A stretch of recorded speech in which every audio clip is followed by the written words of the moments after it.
السلام عليكم ورحمة الله وبركاته. إن الحمد لله نحمده ونستعينه ونستغفره ونعوذ بالله من شرور أنفسنا ومن سيئات أعمالنا. من يهده الله فلا مضل له ومن يضلل فلا هادي له. وأشهد أن لا إله إلا الله وحده لا شريك له وأشهد أن محمدا عبده ورسوله صلى الله تعالى عليه وعلى آله وصحبه وسلم تسليما كثيرا. أما بعد فقد قال الإمام البخاري رحمه الله تعالى: باب الأعمال بالخواتم وما يخاف منها.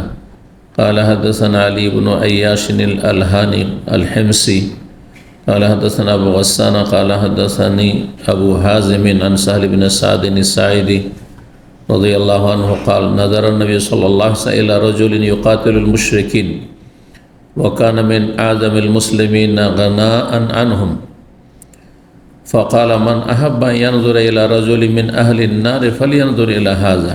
فتبعه رجل فلم يزل على ذلك حتى جرح فاستأجر الموت، فقال بذبابة سيفه فوضعه بين ثدييه فتحامل عليه حتى خرج من بين كتفه. فقال النبي صلى الله عليه وسلم: إن العبد لا يعمل فيما يرى الناس عمل أهل الجنة وإنه لمن أهل النار، ويعمل فيما يرى الناس عمل أهل النار وهو من أهل الجنة وإنما الأعمال بخواتمها। সম্মানিত ভাতৃমণ্ডলী, আল্লাহ রাব্বুল আলামিনের প্রশংসা এবং প্রিয় নবী সাল্লাল্লাহু আলাইহি সাল্লামের উপর সালাত ও সালামের পর আজ মঙ্গলবার 11 জিলকাদা 1447 হিজরি মোতাবেক 28 এপ্রিল 2026 আমাদের ধারাবাহিক আলোচনা সহিহুল বুখারীর কিতাবুর রিকাক, হৃদয় স্পর্শী বিষয়, পর্ব নম্বর 11। ইমাম বুখারী রাহিমাহুল্লাহর এই পর্বের অধ্যায় নম্বর হচ্ছে 33। বলছেন এতে বাবুন, এই অধ্যায় হচ্ছে আল আমালু বিল খাওয়াতিম ওয়া মা ইউখাফু মিনহা। সমস্ত কাজ শেষ অবস্থার ওপর নির্ভরশীল। আল আমাল, আমলের বহুবচন। আমাল, আমাল মানে কাজকর্ম। সমস্ত আমল, সমস্ত কাজ মানুষের, আমাদের মানুষরা আমল বললে বুঝে যে ধর্মীয় আমল, আর কাজ বললে দুনিয়ার কাজ বুঝে, অথচ ধর্মীয় কাজ, নেকির কাজ কাজ। তো সমস্ত আমল বলি তাহলে বেশি মানুষের বুঝতে সুবিধা হবে। সমস্ত আমল শেষ অবস্থার ওপর নির্ভরশীল। আল আমাল মানে যাবতীয় আমল, বিল খাওয়াতিম শেষ অবস্থার ওপর নির্ভরশীল। খাওয়াতিম খাতেমাতুনের বহুবচন। খাতেমা মানে সমাপ্তি। মানুষের যাবতীয় আমল নির্ভরশীল কিসের ওপর? শেষ সমাপ্তির ওপর, যে তার সমাপ্তি পৃথিবী থেকে কি অবস্থায় হয়েছে, তার ইন্তেকালের আগে তার অবস্থার আকিদার অবস্থা কেমন ছিল, তার ইবাদত বন্দেগীর অবস্থা কেমন ছিল, তার আখলাক চরিত্রের অবস্থা কেমন ছিল, তার লেনদেন আদান প্রদান রুজি রোজগার, এক কথা কেমন ছিল, সে সৎ ছিল শেষখানে না অসৎ ছিল, সে মুশরিক ছিল না মুআহিদ ছিল, সে সুন্নতের পাবন্দ ছিল না সে বেদাতি ছিল, এসব দেখার বিষয়। আল আমালু বিল খাওয়াতিম, যাবতীয় আমল নির্ভরশীল কিসের ওপর? শেষ অবস্থার উপর। শেষ অবস্থা যদি ভালো হয় তাহলে ভালো, জান্নাতি। শেষ অবস্থা খারাপ, আগে অনেক ভালো ছিল, জাহান্নাম। একেবারে ঈমান নষ্ট করে যদি মারা যায় তো স্থায়ী জাহান্নাম। সারা জীবন মাশাআল্লাহ সহি আকিদার লোক ছিল, সহি আকিদার বংশের ছিল, আর তারপরে দিন ধর্ম আমল করতো, সব করতো, ফরজ ওয়াজিব আদায় করতো, কিন্তু শেষখানে নাস্তিক হয়ে গেল। শেষখানে কাদিয়ানি হয়ে গেল। অনেক হচ্ছে, শেষ জীবনে আহলে কোরআন হয়ে গেল। একজন মৌলভী পাকিস্তান থেকে পড়ে এসছে, এক দেওবন্দি মুফতি ছিল, কওমি মুফতি ছিল, তারপরে ও নিজেকে আহলে হাদিস পরিচয় দিত না, বলতো আমি সহি আকিদা আর মুসলিম। বেদাত থেকে আর বেশ কিছু গুমরাহি থেকে উঠে এসেছিল, গর্ত থেকে উঠে এসেছিল। উঠে আসার পরেও পুরোপুরি হেদায়েত হয়নি, তবে অনেকটা ভালো হয়েছিল। আর তারপরে হঠাৎ করে এখন বলছে যে হ্যাঁ শুধু কোরআন, হাদিস টাদিস না, আহলে কোরআন। আহলে কোরআন মুসলিম না, কারণ কোরআন দিয়ে কোনো ইবাদত করতে পারবে না। শুধু কোরআনে কোনো ইবাদত, কোনো আমল বিস্তারিত নেই। আজান আছে কোরআনে, ওযু কেমন করে করতে হবে আছে, সংক্ষেপে আছে। ওযু সম্পর্কে 4টি কথা আছে, বাস, বিস্তারিত কিচ্ছু নেই। সালাত আছে, আকিমুস সালাত কেমন করে পড়তে হবে আছে, তাকবীরে তাহরিমা কথা কোরআনে আছে, হ্যাঁ, সানা আছে, সূরা ফাতিহা পড়ার কথা কোরআনে আছে, হ্যাঁ, রুকু সিজদা, 1 রুকু হবে 1 রাকাতে, 2 সিজদা হবে, আছে কোথাও? হ্যাঁ, তারপর রুকুতে কি পড়তে হবে, সিজদায় কি পড়তে হবে, আছে? কোনোটাই নেই। 2 সিজদার মাঝখানে বসতে হবে, এটা আছে কোরআনে? কেমন করে নামাজ পড়বেন আপনি? তাহলে যে ব্যক্তি বলে আমি কোরআন মানে হাদিস মানি না, সে মুসলিম হইতেই পারে না, কারণ সে কোনো ইবাদতই করতে পারবে না, যার ফলে সে মুসলিম না। হ্যাঁ, একজন এইরকমই, তার গোটা বংশ সহি আকীদা মানহাজের, সে কাদিয়ানি হয়ে গেছে, অনেক আগাছ খেতে 30-40 বছর, জানি তো তাকে, সরাসরি না জানলো। তাদের বংশে বেশ কিছু আলেম আছে, ভালো ভালো আলেম আছে। একসময় সে বড় মাদ্রাসা শিক্ষক ছিল, কাদিয়ানি, পাক্কা কাদিয়ানি, পথভ্রষ্ট, জাহান্নামী, কাফের। নবী মুহাম্মদ সাল্লাল্লাহু আলাইহি ওয়াসাল্লামকে শেষ নবী মানে না তারা, অথচ আল্লাহ কোরআনে বলছেন খাতামান নবীন, শেষ নবী তিনি, আমার পরে কোনো নবী আসবেন, লা নবিয়্যা বাদি, হাদিস রয়েছে। তো কখন যে কে হয়ে যায়। তারপরে বংশগত আহলে হাদিস, অনেক নাস্তিকের বাচ্চা আছে, আহলে হাদিস বংশের অনেক নাস্তিক আছে। আমি একজন আহলে হাদিস বড় পয়সাওয়ালা, অনেক বড় পুঁজিপতিকে জানতাম, দুনিয়া থেকে চলে গেছে। সে তার ছেলের অথবা মেয়ের বিয়ে দিয়েছে বেরলবি ঘরে, রেজবি মাজার পূজারি ঘরে। বিয়ে দেওয়ার পরে, হ্যাঁ, ওই এতে গেছে, আজমিরে গেছে বিয়ের সাথে, যার পরে চাদর চড়িয়েছে, মুশরিক। আর ওই অবস্থায় যদি মারা গিয়ে থাকে, স্থায়ী জাহান্নামী, এতে কোনো সন্দেহ নেই। আহলে হাদিসের বাচ্চা এরকম, কথা বুঝতে পারছেন না? তো এই জন্য শেষ অবস্থা যাতে ভালো হয়, এটা সর্বাত্মক চেষ্টা করতে হবে। এটা কিসের মাধ্যমে? ইস্তিকামার মাধ্যমে। ইন্নাল্লাযীনা ক্বালু রাব্বুনা আল্লাহ সুম্মা ইসতাকামু, সোজা পথে থাকেন, এদিক সেদিক যান না, না বাড়াবাড়ি না ছাড়াছাড়ি। কোরআন সুন্নাহ এবং সাহাবায়ে কেরামদের জামানার ইসলামের উপর আপনি সবসময় প্রতিষ্ঠিত থাকার চেষ্টা করেন, আপ ডাউন যেন না হয়। এরকম অনেকে আছে আমাদের ছাত্রদের, এমন আমরা জানতাম একসময়, যে তাহাজ্জুদ গুজার ছিল, প্রত্যেকটা দার্সে আসতো। পরে তাদের সময় শুনলাম যে আর ফজরে উঠে না। তার রুমমেট এসে আরেক ছাত্র এসে বলছে যে সাহেব, ও তো আমি মনে করলাম দিনী ভাই বলে রুমে গেলাম, এখন ফজর পড়ে না। তখন নতুন নতুন ইন্টারনেট ক্যাফে এসেছিল এখানে, রাত 2টা পর্যন্ত ইন্টারনেট ক্যাফে খুলে বসে থাকে, আর তারপরে ফজর ছাড়ে, সূর্য ওঠার পরে 10টায় উঠে। এই অবস্থা মারা গেলে জাহান্নামী, কাছে সে অবস্থা আপনারও হয়ে যেতে পারে, আর কারো হয়ে যেতে পারে। আল্লাহ হেফাজত করুন। এই নবী সাল্লাল্লাহু আলাইহি ওয়াসাল্লাম বেশি বেশি এই জন্য দোয়া করতেন, ইয়া মুকাল্লিবাল কুলুব সাব্বিত কলবি আলা দীনিক, হে অন্তরের আবর্তন বিবর্তনকারী, আমার দিলকে, আমার অন্তরকে দিনের ওপর সুপ্রতিষ্ঠিত রাখো, সুদৃঢ় রাখো। যদি আপনি টিকে না থাকেন তো নষ্ট। আল্লাহ হেফাজত করবেন। সমস্ত আমল নির্ভরশীল কিসের ওপর? শেষ অবস্থার উপর মানুষের। ওমা ইয়াখাফু মিনহা, সুতরাং এই বিষয়ে মানুষকে ভয়ভীতি রাখতে হবে, সতর্ক সাবধান। যে যেটাকে ভয় করে সেটা থেকে সাবধান থাকে। চোর ডাকাত বলে আমরা ভয় পাই, হ্যাঁ, সাপ, হিংস্র পশু ইত্যাদি কষ্টদায়ক জীবজন্তু, এগুলোকে ভয় পায়। সুতরাং সতর্ক সাবধান। খারাপ লোকের ধারে কাছে না, যদি মনে হয় যে ভাব যে খারাপ লাগছে তো টান দেন, হ্যাঁ, নিরাপদ স্থানে আপনি আশ্রয় নেবেন।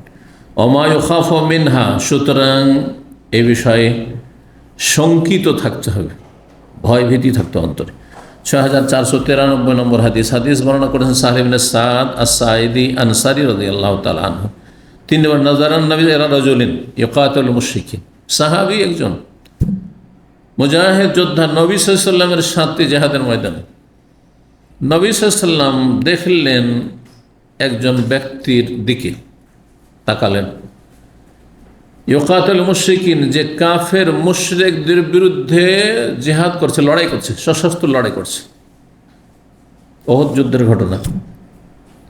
ওয়া কানা মিন আযামিল মুসলিমিনা গানাআন আনহুম, আর সেই ব্যক্তি মুসলিমদের মাঝে সবচেয়ে বেশি সচ্ছল ব্যক্তি ছিল। তার মানে জেহাদের সাথে সে তার আর্থিক যথেষ্ট ইবাদতবন্দেগী ছিল, আল্লাহর রাস্তায় অনেক দান খেরাত কোরবানি করেছে। ফাকালা, নবী সাল্লাল্লাহু আলাইহি সাল্লাম এই লোকটির দিকে তাকিয়ে বললেন, ভবিষ্যৎবাণী ওহী করা হয়েছে নবী সাল্লাল্লাহু আলাইহি সাল্লামকে, নিজের পক্ষ থেকে বলছেন। মান আহাব্বা ইয়ানজুরা ইলা রাজুল মিন আহলিন নার, কেউ যদি পছন্দ করে যে দুনিয়াতে একজন জাহান্নামীকে দেখবে, ফালিয়ানজুর ইলা হাযা, এই লোকটিকে দেখে নি। আর সে কাফেরদের বিরুদ্ধে মানে অসাধারণ লড়াই করছে, বহু কাফের তার হাতে জাহান্নামে পৌঁছেছে। জি, ইসলামের পক্ষ থেকে লড়াই করছে, নবী সাল্লাল্লাহু আলাইহি সাল্লামের সাথে সঙ্গী হয়ে, আমাদের মতো না 1400 বছর পরে দুর্বল ইমানের মুসলিম আমরা, নবী সাল্লাল্লাহু আলাইহি সাল্লামের সাথে জিহাদের ময়দানে। কেউ যদি জাহান্নামী কোনো ব্যক্তিকে দেখতে চায়, ফালিয়ানজুর ইলা হাযা, তাহলে এই লোকটিকে দেখে নিক। লোকেরা তো অবাক, এটা কেমন কথা হইল, আমরা তাহলে কিছুই না, আমরা এর মতো লড়াই করতে পারি নাই। একজন লোক সে ভাবলো যে নবী সাল্লাল্লাহু আলাইহি ওয়াসাল্লাম তো কোনো অবাস্তব কথা বলবেন না, তাহলে কেন, অথচ এর এত খেদমত যে আমরা এর কাছে তুচ্ছ। সে তাকে ফলো করা শুরু করলো, তার পিছু করলো। বলছে ফাতাবিয়াহু রাজুলুন, জনক একজন মুসলিম সাহাবী ব্যক্তি, সে তার অনুসরণ করলো, তাকে দেখতে শুরু করলো, পর্যবেক্ষণ করা শুরু করলো। ফালাম ইয়াজাল আলা যালিকা, সে দেখছে লড়াই করছে কাফেরদের বিরুদ্ধে। হাত্তা জুরিহা, এমন একটা সময় আসলো জেহাদের ময়দানে সে খুব ক্ষতবিক্ষত হয়ে গেল, আহত হয়ে গেল প্রচণ্ড। ফাস্তাজাল মত, আর কষ্ট বরদাস্ত করতে পারছে না, শরীরে যে যন্ত্রণা বরদাস্ত করতে পারছে না। সুতরাং সে মৃত্যুর জন্য তাড়াহুড়ো করে ফেলল, আর বাঁচতে পারছি না, আর কষ্ট বরদাস্ত করতে পারছি না। সে তাড়াতাড়ি মরে যেতে চাইল যে আরাম পেয়ে যাব। আজকাল অনেকে এরকম আছে মুসলিম সমাজে, পারিবারিক কলহ, অশান্তি, অথবা আর্থিক অশান্তি, সংকট, ঋণের এত বোঝা, কোটি কোটি টাকা, অনেকে মানে উচ্চ আকাঙ্ক্ষা, মানে রাতারাতি বড়লোক হওয়ার জন্য অনেক বড় ধরনের ব্যবসা বাণিজ্য শুরু করে দেওয়া, ধস নেমে গেছে, কোটি কোটি টাকা তার ঋণ। আস্তাগফিরুল্লাহ। যার ফলে দেখছি এখন তো আমি বাঁচলে তো বাঁচতেই পারবো না আমি, কারণ হয় লাভজুত খেতে হবে, আর না হলে আমাকে এই দুশ্চিন্তায় মরে যেতে হবে। হার্ট অ্যাটাক কখন হয়ে যাবে, তো মানুষের কাছে বেজ্জত হওয়ার চাইতে আমি আত্মহত্যা করিনি। এরকম অনেকে করে, মূর্খ। স্বামী স্ত্রীতে লড়াই ঝগড়া আজ অহরহ হচ্ছে, আজকাল দেখছে সোশ্যাল মিডিয়াতে। স্ত্রী খারাপ, স্বামী আত্মহত্যা করে নিল। স্বামী খারাপ, স্ত্রী একজন তার বরদাস্ত করতে পারছে না, আত্মহত্যা করে নিল। কাউকে বিয়ে করার জন্য পাগল আছে, এক মেয়ে অথবা এক ছেলে, বাবা মা বিয়ে দেবেন, আত্মহত্যা করে নিল। না, এতে আরাম পেলেন না, আরো কষ্ট, মানে এমন কষ্ট যে কষ্ট অসহনীয়, জাহান্নামের আযাব, কোটি কোটি বছরের আযাব। যদি ঈমান নিয়ে মারা যেতে পারে, আর বেনামাজি তার সাথে হয়তো স্থায়ী জাহান্নাম, মুশরিক মাজার পূজারী হয়, নাস্তিক হয়, স্থায়ী জাহান্নাম। অথবা আল্লাহর তকদিরকে অস্বীকার করে, অসন্তুষ্ট আমি, কেন আল্লাহ এরকম করলো, তাহলে সে কাফের। আত্মহত্যা কখনো কখনো বড় কুফরি, আর কখনো ফাসিক। তো একজন লোক দেখলো যে এই লোক ক্ষতবিক্ষত হয়ে গেছে, আর তারপরে সে মরণের জন্য তাড়াহুড়া করলো, পাহাড়ের আড়ে চলে গেছে, অন্য রিওয়ায়েতে রয়েছে। লোকজন থেকে একটু চোখের আড়ে চলে গেছে। ফাকালা বেজবাবাতে সাইফি, তারপর তার তরবারির অগ্রভাগ, তরবারির যেদিকে ধারালো অংশ, অগ্রভাগকে উদ্দেশ্য করে সে কি করলো, ফাওয়াদাহ বাইনা সাদাইহি, তার দুই স্তনের মাঝে, এই জায়গায় বুকে সে সোজা করে রাখলে তরবারিকে, নিজের তরবারি, যেই তরবারি দিয়ে কত কাফেরকে জাহান্নামে পৌঁছেছে, হত্যা করেছে, ইসলামের খেদমত করেছে, কালেমাকে উঁচা করার চেষ্টা করেছে, আর সে হঠাৎ করে পোলট্রি খেয়ে গেল। হ্যাঁ, নিজের বুকে সে নিজের তরবারি রাখলো ধারালো। ফাতাহামাল আলাইহি, তারপরে তাতে চাপ দিল, সে তাতে চাপ দিল। হাত্তা, এত জোরে চাপ দিল যে হাত্তা খারেম বাইনে কাতে ফাইহে, তার দুই কাদের মাঝখান দিয়ে সেই তরবারি বেরিয়ে গেল। হ্যাঁ, অপর পাশে পৃষ্ঠদেশ দিয়ে বেরিয়ে গেল, একটা অংশ বেরিয়ে গেছে, ঢুকে গেছে পুরো। ফাকাল নবী সাল্লাল্লাহু আলাইহি ওয়াসাল্লাম, নবী সাল্লাল্লাহু আলাইহি ওয়াসাল্লামের কাছে ছুটে এসেছে ওই লোকটি, যেই লোকটি তার পিছু করেছে দেখার জন্য, যে ব্যাপারটাকে দেখি তো কি করে, কেন জাহান্নামে যাবে এই লোকটি। এখানে কথাটি নেই, দৌড় দিয়ে এসেছে, আসার পরে বলছে যে আমি সাক্ষ্য দিচ্ছি আল্লাহ ছাড়া কোন সত্য, সাক্ষ্য প্রদান করেছি যে আপনি সত্যি আল্লাহ রসুল, সত্যি আল্লাহ রসুল, যা বলেছেন তাই হলো। আমরা তো ভাবছিলাম যে আমাদের চাইতে বেশি উচ্চমানের জান্নাতি এই লোকটি, কিন্তু সে জাহান্নামে যাওয়ার কাজ করেছে। ইয়া রাসূলুল্লাহ, নবী সাল্লাল্লাহু আলাইহি ওয়াসাল্লাম তখন বললেন, ইন্নাল আবদা লা ইয়ামালু ফিমা ইয়ারান নাস, বান্দা কখনো কখনো ভালো আমল করতে থাকে। ফিমা ইয়ারান নাস মানে বাহ্যিক দৃষ্টিতে, বাহ্যিক মানুষরা দেখে যে লোকটি খুব ভালো। যেমন আমরা ভালো মানুষ দেখলে মন্তব্য করি, মসজিদে 5 ওয়াক্ত দেখছি, আর তারপরে ইসলামী সেন্টারে মাশাআল্লাহ প্রায় দার্সে দেখছি, মিস করে না, অনেক ভালো কাজে দেখছি, দান সাদকাতে দেখছি, আগে ভাগে আছে, অনেক ভালো কাজে অনেক মানুষকে দেখা যায়।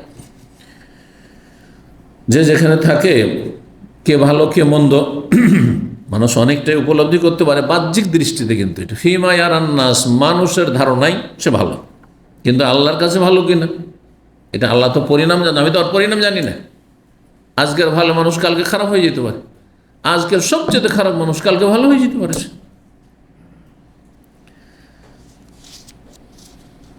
বান্দা এমন আমল করতে থাকে, ভালো আমল, নেক আমল, বাহ্যিক দৃষ্টিতে মানুষের নজরে আমাল আহলে জান্নাত, জান্নাতীদের আমল, জান্নাতে যাওয়ার আমল করছে, তুই জান্নাতি ভাবে যে এই লোক তো ভালো। ওয়াইন্নাহু লামিন আহলিন নার, অথচ সে জাহান্নামে, অথচ সে জাহান্নামে, শেষ দিকে গিয়ে খারাপ হয়ে যাবে। অনেকে শেষ দিকে খারাপ হয়ে যাচ্ছে, বিভিন্ন পাপে জড়িয়ে যাচ্ছে। ওই আমাল ফিমা ইয়ারান নাস, আর কিছু কিছু মানুষ আছে এমন আমল করে, মানে পাপ করে, আমল সাইয়া, পাপ করে বাহ্যিক দৃষ্টিতে, মানুষের দৃষ্টিতে, মানুষের নজরে আমার আহলে জাহান্নামে যাওয়ার আমল। একসময় চোর ছিল, ডাকাত ছিল, খনি ছিল, সন্ত্রাসী ছিল, আরও কত কি ছিল, সে জুয়া খেলেছে, সে মদ খেয়েছে, গাঁজা হিরোইনও হইতে পারে, যদিও গাঁজা হিরোইনের দুনিয়াতে চলে যাওয়ার পরে সাধারণত মানুষ ফিরে আসতে পারে না, পাগল হয়ে যায়। নাসাল্লাহ সালামাতুল আফিয়া। আমাদের জন্য, আমাদের আগামী প্রজন্মের জন্য, মুসলিম ভাই বোন, মুসলিম কচিকাচা সবার জন্য আল্লাহ হেফাজত করুন। বড় বড় ঘরে ও রাষ্ট্রীয় ক্ষমতাতে আছে এমন লোকের খবর পেয়েছি, যাদের ঘরে এমন কুখ্যাত ছেলে হয়েছে যে এই হিরোইন, গাঁজা আর নেশায় গিয়ে ধ্বংস হয়ে গেছে, শেষ হয়ে গেছে, দুনিয়া আখিরাত সব ধ্বংস করেছে। সতর্ক সন্তান, বড় ফিতনা এগুলি। তো বাহ্যিক দৃষ্টিতে কখনো কখনো মানুষ কি করে, জাহান্নামে যাওয়ার কাজ করে, আমল করে। ওহমিন আহলি জান্নাত, অথচ সেই লোকটি জান্নাতি, সেই লোকটি জান্নাতি। আমাদের এলাকায় একজন ডাকাত ছিল, কত যে ডাকাতি করেছে, মানে খুব বিখ্যাত ডাকাত ছিল সে। আজকের থেকে মোটামুটি এখানে আসার আমার 2-3 বছর আগে, 1 বছর আগুন লেগেছিল মেনায়, জানা আছে এখানে যারা পুরাতন, হ্যাঁ, আর অনেক হাজি মারা গিয়েছিল, টেন্টে আগুন লেগেছিল। তো এই বছর আজকে থেকে 30 বছর আগে, মোটামুটি 30-31 বছর হবে। ওই সময় এটা হজে এলো, তো অবাক করে, এমনকি যাদের বাড়ি ডাকাতি করেছে ওদের অনেকের কাছে মাপ চেয়েছে, এলাকায় ডাকাতি করেছে, মাপ চেয়েছে কি যে আমাকে ক্ষমা করে, তোমাদের বাড়ি আমি ডাকাতি করেছিলাম, যদি তোমাদের কিছু দাবি দাবা থাকে তো আমি ঠিক কাজ করে গেছে। যদি তারপরে ভালো অবস্থায় থেকে থাকে তো ভালো, অথচ কুখ্যাত ডাকাত ছিল 100। তো তারপরে বলছেন নাম একটি নীতিমালা, ওয়াইন্নামাল আমালু বিখাওয়াতিমিহা, সমস্ত আমল মানুষের কাজকর্ম নির্ভরশীল, হ্যাঁ, সমাপ্তির ওপর। হ্যাঁ, আমলের ফলাফল নির্ভরশীল কিসের ওপর? শেষ অবস্থার ওপর। শেষ অবস্থাটা কেমন ছিল? শেষখানে কালেমা তাইয়্যিবা খালিস অন্তরে, সারা জীবন হিন্দু, সারা জীবন ইহুদি খ্রিস্টান, সারা জীবন নাস্তিক, শেষখানে কালেমা তাইয়্যিবা খুলুসিয়াতের সাথে অন্তরস্থল থেকে পড়েছে। সত্যি বুঝতে পেরেছে, উপলব্ধি করতে পেরেছে আমি অন্যায় করেছি, চরম অপরাধ করেছি, আমি সারা জীবনটা আমি নষ্ট করলাম, লা ইলাহা ইল্লাল্লাহ পড়ে নিয়েছে, দেখালেন যান না। কিন্তু এইটা নসিব হলে তো, আর সেই খলুসিয়াতের সাথে হলে তো, এমন আপনি মুমূর্ষু অবস্থায় আছেন শেষ দিকে, আর তারপরে আপনার পরিবার পরিজন কলমা পড়েছে, আর আপনি মন্ত্রের মতো পড়ে, এতে কী হবে? মন্ত্রের মতো পড়লে কিছু হবে না। অন্তর খলু খালেসা মিন কালবিহি শর্ত হাদিসে আছে, ইয়াবতাগি বিযালিকা ওয়াজহা, আল্লাহ সন্তুষ্টি আপনার কামনা ছিল কিনা এই কালেমা পড়ার মাধ্যমে। আল্লাহ রাব্বুল আলামিন যেন আমাদেরকে শুরু শেষ সবটাই ভালো করেন, আল্লাহ ভালো অবস্থা আমাদের রাখেন, আল্লাহ হেফাজত করেন। 34 নম্বর অধ্যায়ে বলছেন বাবুন, এই অধ্যায় হচ্ছে আল উজলাতু রাহাত মিন খুল্লাতিস সু। আল উজলা মানে নির্জনতা, রাহাতুন মানে আরামদায়ক। এই জন্য কমিউনিটি হলগুলোকে ইস্তেরাহা বলে, না? ইস্তেরাহা মানে বিশ্রামাগার, আসলে বিশ্রামের জায়গা। রাহাতুন, হ্যাঁ, খুদ রাহাতাক আরবিতে বলে, মানে আপনি রেস্ট করুন। আল উজলা তো নির্জনতা হচ্ছে আরামদায়ক, মিন খুল্লাতিস সু, অসৎ সঙ্গী থেকে। যদি দেখেন চারিদিকে অসৎ সঙ্গী, যে স্কুল কলেজে পড়াশোনা করেন ছেলেরা অথবা মেয়েরা লেখাপড়া করছেন, যে মাদ্রাসায় লেখাপড়া করছেন, যেখানে কর্মস্থলে কাজকর্ম করছেন, যে প্রবাসে আছেন আপনি, যে কোম্পানিতে আছেন বা যেখানে আশেপাশে যে বিল্ডিংয়ে আছেন, সেখানে দেখছেন যে খুল্লাতি সু মানে অসৎ সঙ্গী সব। এদের না আকীদা ভালো, না ইবাদত বন্দেগী আছে, ফরজ ওয়াজিব আছে, হারাম পাবে ডুবে আছে রুমমেট। তাহলে আপনার করণীয় হচ্ছে আল উজলা, নির্জনতা।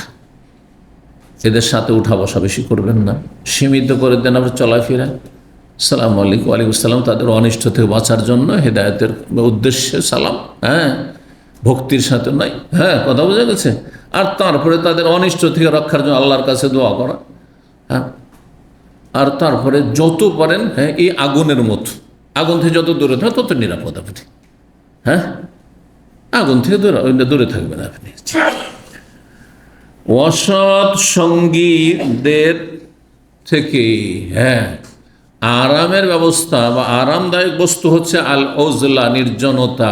আপনি একাকী জীবনযাপন করেন, একাকিত্ব অনেক সময় ভালো, কিন্তু যদি দেখা যায় যে আমি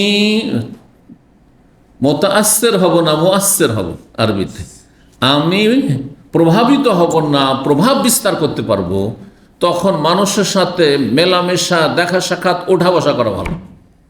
ফর্মটা ভালো মনে রাখবেন, কারণ বেশ কিছু হাদিসে প্রশংসা করা হয়েছে ওই সব মানুষের, আল্লাযী ইউখালিতুন নাস, মানুষের সাথে চলাফেরা করে, মিশুক, তারপরে উঠা বসা করে, কথাবার্তা বলে। এর মাধ্যমে যদি আমি বেনামাজিকে নামাজি বানাইতে পারি, মুশরিক মাজার পূজারীকে যদি অমুসলিমকে আমি হেদায়েত করতে পারি, হ্যাঁ, বোঝা গেছে, এইরকম বেদাতিকে যদি হেদায়েতই করতে পারি, হ্যাঁ, আর তার বিভিন্ন পাপে জড়িয়ে আছে তাদেরকে যদি হারাম জীবনযাপন থেকে ফিরিয়ে নিয়ে আসতে পারি, তো এটা বেশি বেটার আমার নির্জন্য থাকার চাইতে। আমি তো কারোর সাথে কথা বললাম না, চুপচাপ গেলাম, মসজিদে নামাজ পড়ে চলে আসলাম, তাহলে আশেপাশের লোকেরা আমার থেকে উপকৃত হবেন না। এখন যে পরিস্থিতি, তাতে আমরা যেখানে আছি সেখানে আমাদের মানুষের সাথে একটু মিশুক হওয়া উচিত।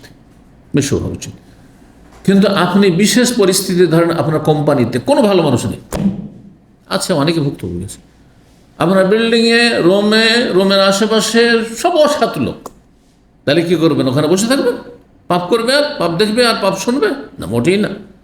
রুমতে আপনি বেরিয়ে যাবেন, শুধু ঘুমাবার সময় যাবেন, ঘুমিয়ে যাওয়ার চেষ্টা করবেন, ঘুমের টাইমে যাবেন, যাতে আপনি পাপে জড়িয়ে না যান, হ্যাঁ, আগুন না লেগে যায় আপনার শরীরে, দূরে থাকবেন আপনি।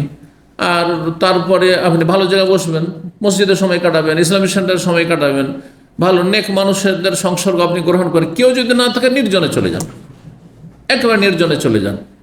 দেখেন আজকাল বহুমুখী ফিতনা, এই ফিতনার যুগে আপনাদের বলি, যখন দেশে কলহগুলো হয় তখন আমি জিজ্ঞাসা করি শহরের লোককে আর গ্রামের লোককে যে আপনাদের এলাকার কী অবস্থা। কারণ আমার সাথে গ্রামের লোকও যোগাযোগ করে বিভিন্ন জায়গা থেকে, আর শহরের লোকও যোগাযোগ করে। যদি জিজ্ঞাসা, উদাহরণস্বরূপ যদি ঢাকার অবস্থা জিজ্ঞেস করি, যে আর বলিয়েন না, খুব অশান্তি,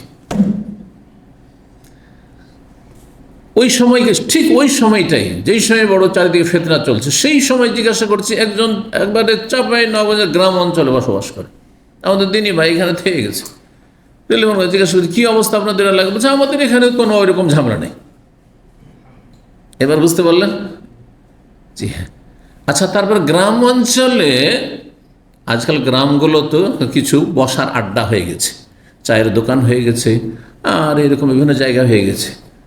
মানুষের সাথে বসে যারা বেশি সময় কাটায় তারা বেশি ফিতনা লিপ্ত হয়, বেশি হারামে জড়ায়, অথবা ঝামেলায় জড়িয়ে যায়। কোথাও মারামারি হইলো, ওতে ইনভলভ হয়ে গেছে, হয়তো কোথাও কোনো ঝামেলা হলো, ফাঁসিয়ে দেওয়া হলো। আমি তো ঘরে বসে থাকতেন। এই জন্য আলহামদুলিল্লাহ, আলহামদুলিল্লাহ, আমরা যখন মানুষ হয়েছি, আমাদের বয়স যখন 18, 20, 25-এর মধ্যে, সেই সময় গ্রামে একসময় যাতায়াত খুব ছিল, তো সেই সময়ও জীবনও কোনোদিন গ্রামের চায়ের দোকানে আমি বসিনি, জীবনেও বসিনি। আজ থেকে 40 বছর আগের কথা বলছি, কখনো বসতাম না। আমাকে এমনি থেকে ঘৃণা লাগতো।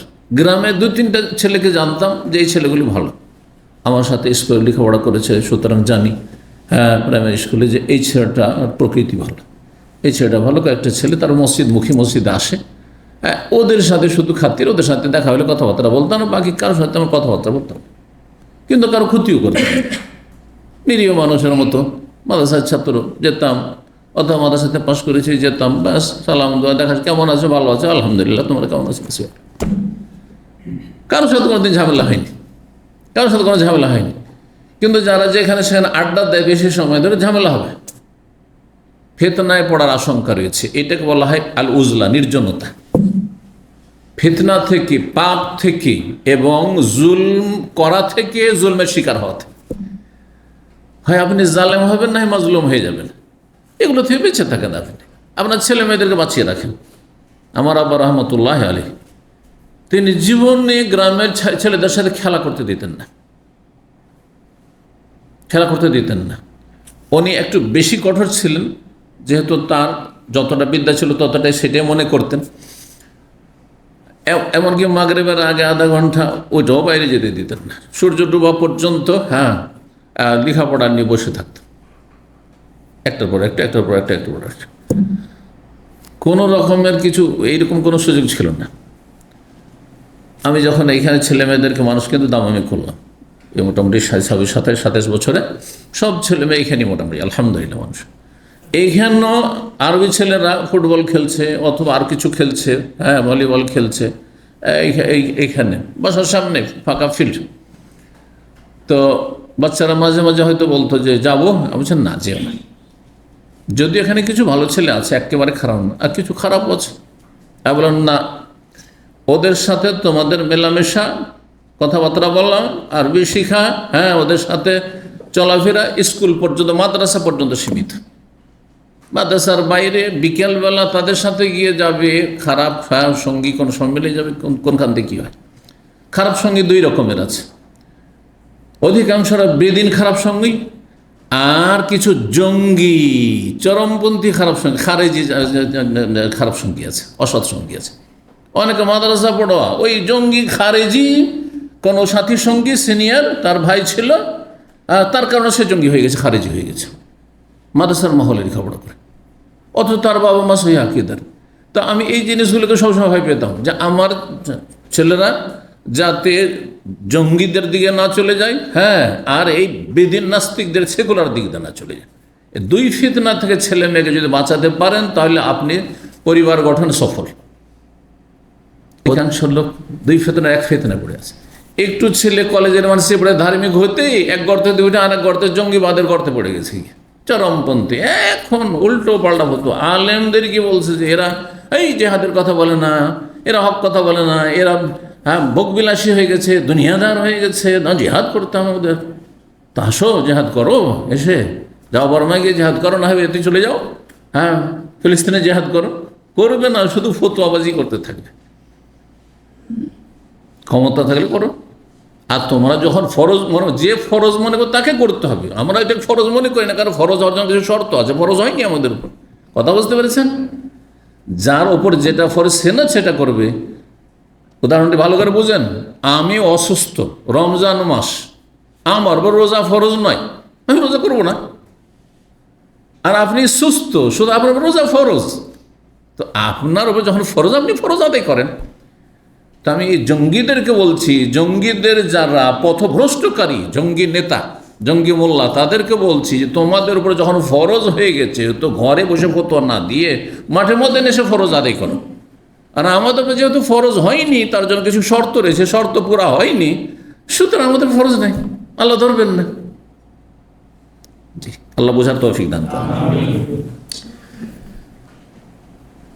6494 নম্বর হাদিস বর্ণনা করেছেন আবু সাঈদ খুদরি রাদিয়াল্লাহু তাআলা। তিনি বলেন, কিলা ইয়া রাসূলুল্লাহ, বলা হলো, মানে কোনো একজন ব্যক্তি বললেন, হে আল্লাহ রসুল, ওয়াকালা মোহাম্মদ বিন ইউসুফ হাদাসানা আউজাই হাদাসানা জোহরি আন আতা ইবনে ইয়াজিদ লাইসান আবি সাঈদুল খুদরি। আবু সাঈদ খুদরি রাদিয়াল্লাহু তাআলা আনহু বলেন, হাদিসটি এখানে এসে শুরু হচ্ছে, যা আরাবিয়ুন ইলা নবী সাল্লাল্লাহু আলাইহি ওয়াসাল্লাম, কোনো একজন জিজ্ঞেস করলো, সেটা ছিল একজন বেদুইন।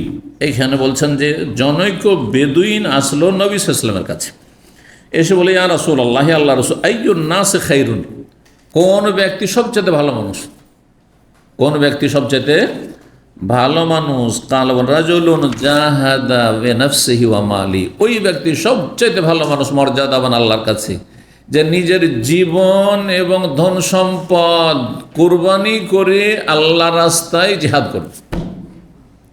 যে জিহাদ করবে কিসের দ্বারা?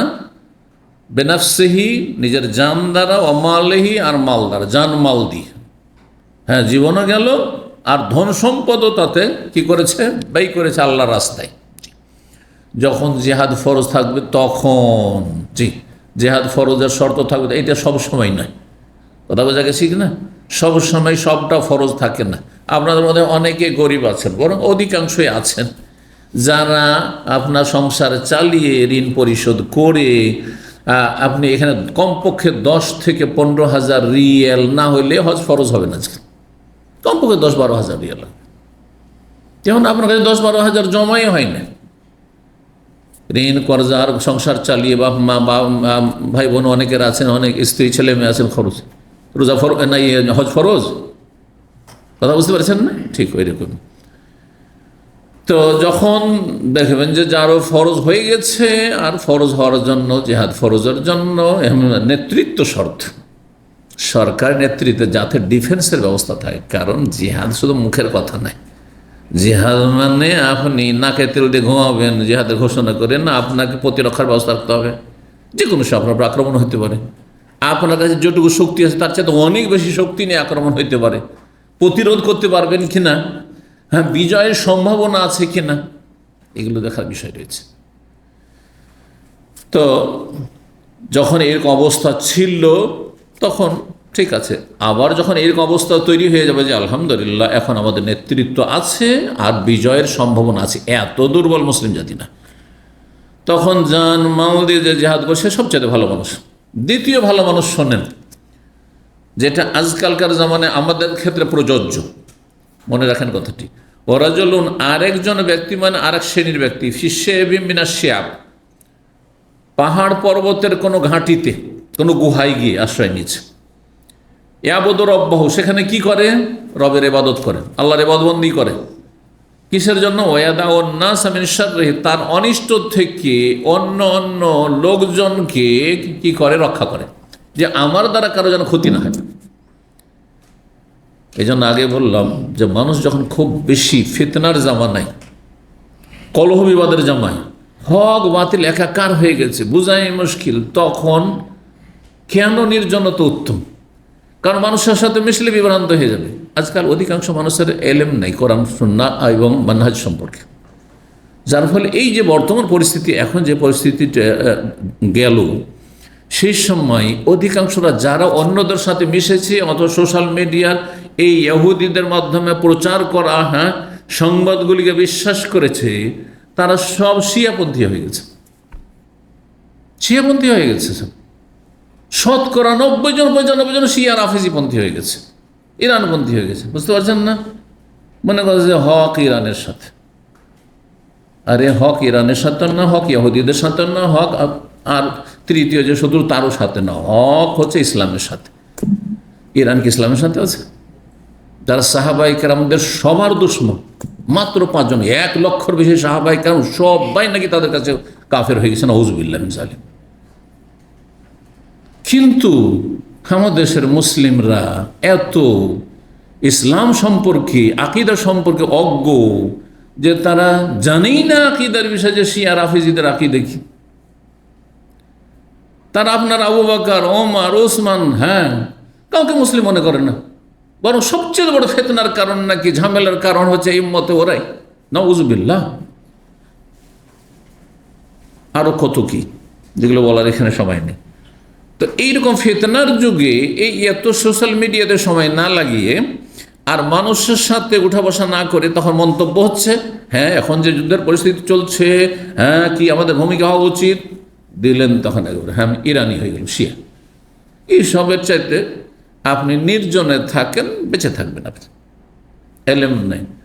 আর আপনার চাইতে বড় যদি আলেম থাকে, কোরআন সুন্নাহর আলেম, যারা পরিস্থিতিকে অবলোকন করছে, কাছেতে বুঝতে পারছে, তাদের শরণাপন্ন, তাদের সাথে উঠা বসা করেন, তাহলে সঠিক দিক নির্দেশনা পাবেন। জি, ইয়াবুদু রাব্বাহু, রবের ইবাদতবন্দি করে, ইয়াদাউন নাস মিন শাররিহি, নিজের অনিষ্ট থেকে অন্যকে রক্ষা করবে। জি, এই ছিল হাদিস। সাথে আরও কয়েকটি সনদ রয়েছে, সেগুলি এখানে নিয়ে এসছেন। 6495 নম্বর হাদিস। এই হাদিস দ্বারা কি বোঝা গেল? নির্জনতার ফজিলত। যখন দেখবেন যে আমি মানুষের সাথে যদি বেশি মেলামেশা করি তো আমার দ্বারা অন্যের ক্ষতি হবে অথবা অন্যের দ্বারা আমি ক্ষতিগ্রস্ত হবে, তখন নির্জনতা বললাম, ঘরের কোনায় বসে থাকবেন। সম্ভব হলে মসজিদে গিয়ে জামাতে নামাজটা পড়বেন, তারপরে বাড়িতে এসে ঢুকবেন। সেটাও যদি সম্ভব না হয়, যে রাস্তায় বেরোলে ঝামেলা আছে, মসজিদে গেলেও সেখানে বড় ফিতনার আশঙ্কা রয়েছে, তাহলে আপনি নিজের ঘরে থাকবেন, আপনি ওই পাহাড়ের গুহায় গিয়ে আশ্রয় নেবেন, যেমন হাদিসে রয়েছে। পাহাড়ের চূড়ার হাদিস আসছে সামনে। 6495 নম্বর হাদিস। হাদিস মনে করছেন আবু সাঈদ খুদরী রাদিয়াল্লাহু তাআলা আনহু, তিনি বলেন, আমি নবী সাল্লাল্লাহু আলাইহি ওয়াসাল্লাম বলতে শুনেছি, ইয়াতি আলান নাসে জামানুন, মানব জাতির ওপর এমন একটা যুগ জামানা আসবে, সেই সময় খায়রু মালিল মুসলিম, একজন মুসলিমের সবচাইতে উত্তম সম্পদ হবে কি? গানামুন বা আল গানামুন, অন্য রওয়ায়াতে গানামুন রয়েছে, এখানে আল গানাম, ছাগল, বকরির পাল। আজকাল আমাদের বকরির পাল নেই, আছে কি? কিন্তু এমন একটা সময় আসবে যে যেই সময় বকরির পাল আপনার কি হবে? সবচাইতে উত্তম সম্পদ। উটের পাল কেন বললেন না? গরুর পাল কেন বললেন না? কারণ উট আর গরু চাইতে বকরি ভালো, মনে রাখবেন। বকরি যারা চড়িয়েছে তাদের অভিজ্ঞতা আছে। সমস্ত নবী কিনে আল্লাহ বকরি ছাগল চড়িয়ে নিয়েছেন, কোনো নবী গরু চড়ান, কোনো নবী উট চড়াননি। কথা বোঝা গেছে? বরং হাদিসে নিন্দা রয়েছে আপনার উটের রাখালদের ক্ষেত্রে, যে উটের রাখালদের অন্তর নিষ্ঠুর হয়ে যায়, শক্ত হয়ে যায়। জি, পক্ষান্তরে বকরির রাখালদের অন্তর নরম হয়। যে যত কষ্ট বরদাস্ত করবে তার অন্তর তত বেশি নরম হবে। বকরি জ্বালা যন্ত্রণা বেশি করে, একবার এদিকে ছুটছে, একবার এদিকে ছুটছে, একবার এর জমিতে ঢুকছে, একবার এদিকে মুখ দিচ্ছে, দৌড়াদৌড়ি করতে হবে বকরির পিছনে। কথা বুঝতে পারছেন না? এই জন্য আম্বিয়া রসুলগণ যাতে করি তাদেরকে জ্বালা যন্ত্রণা করে উম্মতের লোকেরা, যাদেরকে দাওয়াত দিতে যাবে তারা অনেক সময় জুলুম অত্যাচার করবে, দুর্ব্যবহার করবে, তাতে যাতে বরদাস্তের ক্ষমতা তৈরি হয়ে যায়। কারণ মানুষ যদি ধৈর্য সহ্য করে অভ্যাস না থাকে, ট্রেনিং না থাকে, তাহলে ধৈর্য ধারণ করতে পারবে না। তো সবচেয়ে উত্তম সম্পদ মুসলিমের এক সময় কি হবে? ছাগলের পাল হবে। এতবাবিহা শাহফাল জেবালে, সেই ছাগলের পাল নিয়ে সে পাহাড় পর্বতের চূড়ায় চলে যাবে। কেন চূড়ায়? পাহাড়ের নিচে কেন নয়? যাতে করে সেখানে শত্রু, ফিতনাবাজ, জালেমরা না পৌঁছিতে পারে। অনেক সময় আপনি ঝামেলায় জড়াইতে চান না, জবরদস্তি মারধর করে নিয়ে এসে ঝামেলায় জড়ানো হচ্ছে, হয় না? গ্রাম্য লড়াই মারামারিতে দেখবেন নিরীহ অনেক ছেলেরা আছে বা মানুষ আছে যারা ওই সব ঝামেলাতে যেতে চায় না, কিন্তু গোত্রীয় মারামারি শুরু হয়েছে। তুই যাবি না, আমাদের গোত্রে, আমাদের বংশের, তুই যাবি না, আমরা মার খাবো, ওকে পিটিয়ে নিয়ে যাচ্ছে, ওকে আগে মারবে। জি, এইরকম রাজনৈতিক লড়াইগুলি। তুই যাবি না, কোথায় যাবি তুই, তোকে দেখবো, হ্যাঁ, হয় এই দলে আসতে হবে না ওই দলে আসতে হবে, নিরপেক্ষ থাকার কোনো সুযোগ নেই। আপনি ঘরের কোনায় লুকিয়ে থাকেন না। আমি কিছু ভালো মানুষকে আমি চিনি যারা ঠিক ইলেকশনের ফিতনার সময় আরব দেশে চলে আসে বা অন্য দেশে সফর করে চলে যায় এসব ঝামেলা থেকে বেঁচে থাকার জন্য। কারণ কাকে খুশি করবে? এরা বলে আমাদের ভোট দাও, আমাদের ভোট দাও। আর সবাই চাই, কিছু মানুষ আছে যারা মানুষের কাছে সুপরিচিত, ওরা যদি ফেস হয়ে যায় মানুষের সামনে, ওই নেতাদের, রাজনৈতিক নেতাদের সাথে যদি তাদের ছবি, তাহলে বলে অমুক অমুক দলে চলে গেছে, অমুক দলে চলে গেছে, ওই সব ঝামেলাতে বাঁচার জন্য বাইরে চলে যায়। ভোট ইলেকশন শেষ হয়ে তখন দেশে যাচ্ছে। ভালো হয়েছে। এই হাদিসগুলি হচ্ছে এর দিক নির্দেশনা। পাহাড়ের চূড়ায় চলে যাবে বকরি ছাগল নিয়ে। কারণ বকরি ছাগল কেন লাগবে? রুজি রোজগার আছে, পেট আছে। বকরির সাথে থাকলে অন্তত বকরির দুধ আছে, হ্যাঁ, বকরির গোস্ত আছে, জবাই করবেন খাবেন, বকরির পাল আছে। ও মাওয়াকিল কাতরি, এবং বৃষ্টিপাতের স্থানে, যেসব জায়গায় বৃষ্টি হয়, কারণ যেখানে বৃষ্টি হয় সেখানে চারণভূমি পাওয়া যায়, আর চারণভূমি না থাকলে আবার বকরি ছাগল বাঁচবে কি, মরে যাবে। সুতরাং মাওয়াকিল কাতরি, কাতর মানে কাতরা বিন্দু, যেখানে বৃষ্টিপাত হয় যেসব স্থানে, সেসব স্থানে চলে যাবে, মানে দূরবর্তী এলাকায় মরুভূমিতে চলে যাবে। কিসের জন্য? ইয়াফির রবে দিন মিনাল ফিতান, নিজের দিনকে রক্ষা করার জন্য, ফিতনা থেকে বাঁচার জন্য সে পলায়ন করবে। ইয়াফির রবে দিন, এই নিজের দিন ইসলাম নিয়ে, ইমান নিয়ে সে পলায়ন করবে। মিনাল ফিতান, ফিতনা থেকে বাঁচার জন্য, আত্মরক্ষার জন্য, যাতে করে ফিতনায় না পড়ে যায়। চিন্তা করুন, যখন দাজ্জালের ফিতনা শুরু হবে তখন কেমন পালাইতে হবে বলুন তো দেখি। দাজ্জাল তুই একাই থাকবে না, ছোট ছোট দাজ্জাল তার সাথে লক্ষ লক্ষ থাকবে। হ্যাঁ, ইহুদি দাজ্জালরা থাকবে, রাফিজি দাজ্জালরা থাকবে, এরা তার সঙ্গী হবে।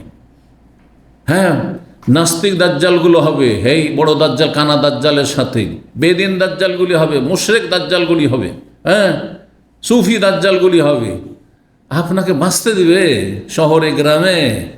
তখন এই পাহাড়ের চূড়ায় গিয়ে লুকিয়ে গেলে, অথবা কোনো গুহায় গিয়ে লুকিয়ে গেলে, অথবা মরুভূমিতে 50 কিলোমিটার দূরে কোনো জায়গাতে একবারে নির্জনতে চলে গেলে আপনি আরাম পাবেন, সেখানে নিজের ইমান ইসলামকে রক্ষা করতে পারবেন।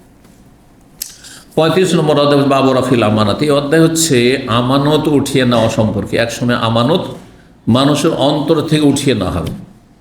ইমান থাকবে দুর্বল ইমান মুসলিম সমাজে, হ্যাঁ, সবার মধ্যে নয়, কিন্তু যার মধ্যে ইমান আছে তার মধ্যে আমানতও নাই। অনেকে আছেন 5 ওয়াক্ত নামাজ পড়েন আজকালকার জামানে। এটা হয়ে গেছে এই আলামত, কিয়ামতের এটি বড় লক্ষণ একটি, মোটামুটি, মানে বড় মানে ওই 10টি বড় নয়, মানে মাঝারি লক্ষণ, যে আমানত ধরে যাবে। সাহাবা কেরামের জামানায়, হ্যাঁ, অমুসলিম আমানতদার হইতো, হাদিস আসছে। কিসের জন্য? কারণ ওর ভয় আছে যে টাকা আমি নিয়ে এসে যদি না দিই তাহলে প্রশাসন আছে, হ্যাঁ, আমার কাছ থেকে নিয়ে যাবে, উঠে ভয় আছে। আজকাল প্রশাসনের ভয় নেই, ঘুষ খোস, খুন করে দিয়ে কিছুই হয় না, ধর্ষণ করে কিছুই হয় না, মানুষের ক্ষয়ক্ষতি করে দিয়ে কিছুই হয় না, চাঁদাবাজি করছে কিছুই হয় না, ভাগ দিচ্ছ তাকে, কিছু হচ্ছে না। কিন্তু তখন এগুলো ভয় ছিল, আমানত ছিল। এখন আমানত নেই, সব খেয়ানত। আমানত উঠিয়ে না হবে। 6496 নম্বর হাদিস। হাদিস বর্ণনা করছেন আবু হুরায়রা রাদিয়াল্লাহু তাআলা আনহু। তিনি বলেন, ক্বালা রাসূলুল্লাহ সাল্লাল্লাহু আলাইহি ওয়াসাল্লাম, রাসূলুল্লাহ সাল্লাল্লাহু আলাইহি ওয়াসাল্লাম বলেন, ইযা যুইয়াতিল আমানাতু ফান্তাযিরিস সাআহ, যখন আমানতকে বিনষ্ট করা হবে তখন কিয়ামতের অপেক্ষা করি। তখন দ্রুত কিয়ামত চলে আসবে, কিয়ামতের বড় লক্ষণগুলি চলে আসবে। যে কথাটা বলছিলাম, যখন অনেক আছে, দাড়িওয়ালা আছে, 5 ওয়াক্ত নামাজি, সহিহ আকীদা, একেবারে সালাফি আহলুল হাদিস নিজেকে বলছে, কিন্তু টাকা যদি ধার দিয়ে দেন ভাই, হাতে পড়ে যায়, তো কখন পাবেন তা আপনি জানেন না। আপনার, হ্যাঁ, হাতছাড়া হয়ে গেছে। ওর যদি মায়া মমতা দয়া হয় তাহলে দেবে, আর না হলেও হাসরের মাঠে দেবে, ওই চিন্তাও নেই তার, ওটাও চিন্তা নেই তার। নাসাউল্লাহ সালামাতুল আফিয়া। কাউকে ধার দিয়ে যে কখন পাবো, তার কাছে জিম্মি হয়ে যেতে হচ্ছে, তার কাছে অসহায় হয়ে যেতে হচ্ছে। তাহলে কাইফা ইয়াদাহু ইয়া রাসূলুল্লাহ, সাহাবীরা বুঝতে পারলেন না, আমানত নষ্ট করা হবে, আমানত কেমন নষ্ট করা হবে? বলছে ইয়া রাসূল আল্লাহ, হে আল্লাহ রসুল, কীভাবে আমানত নষ্ট করে দেওয়া হবে সাহাবাইকে? আমাদের সময় এটা কল্পনা ছিল না। আমানত আমানত আমার জিনিস না, আপনাকে দিতে হবে সেটি। কেমনভাবে সেটি নষ্ট করা হবে? কালা ইদা উসনেদাল আমরে ইলা গায়রি আহলি ফান্তাদিরিসা, যখন অযোগ্যকে কোনো দায়িত্ব অর্পণ করা হবে।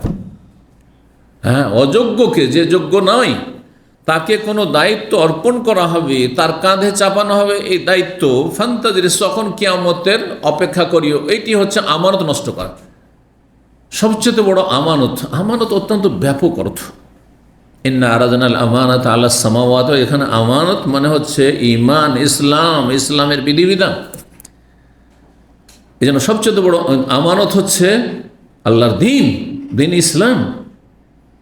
এটা নষ্ট করা হবে। দেখেন দিন ইসলাম কীভাবে নষ্ট হয়েছে। নামাজি দেখেন শতকরা 95 থেকে 98 জন, সারা বিশ্বের কথা বলছি। কোনো দেশে 98 জন বেনামাজি, আর কোনো দেশে 95 জন বেনামাজি। 2 থেকে নিয়ে 5 পর্যন্ত শতকরা নামাজি। এ হচ্ছে মুসলিম জাতির বাস্তবতা। আর আমানত হচ্ছে টাকা পয়সার আমানত, ধন সম্পদের আমানত, যেটা সবাই বোঝেন আমানত। এই আমানত নষ্ট হয়ে গেছে, এই আমানত নষ্ট হয়ে গেছে। তারপরে হ্যাঁ, রাষ্ট্রীয় ক্ষমতা আমানত।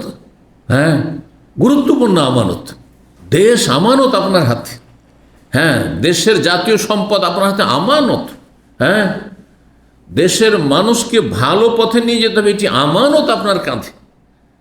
যত আমলারা রয়েছেন, যত দায়িত্বশীলরা রয়েছেন, যত প্রশাসনের কর্মকর্তারা রয়েছেন, যত নেতৃস্থানীয় ব্যক্তি, পদস্থ ব্যক্তি রয়েছেন, সবার কাঁধে আমানত ন্যস্ত করা আছে।